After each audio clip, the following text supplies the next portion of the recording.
I think there's an overriding theme of what we look for, and we look for innovations that are significant.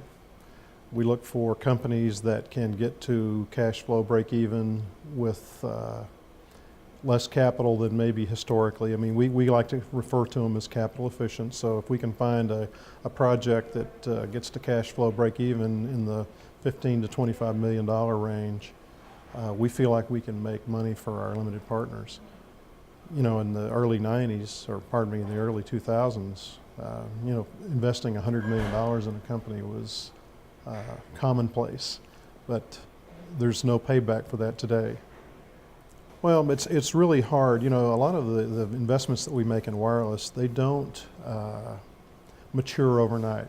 So there's a long period of time to get the innovation customer ready, get it tested, gain some traction in the marketplace. So we have investments that have taken 10 years to mature, to get to a point where they may be ready for an initial public offering. There is a sea change that has been taking place over the last 4 or 5 years, and it's probably had a more rapid descent since the financial crisis in 2008. I think the peak of venture capital investing was $100 billion at the turn of 2000.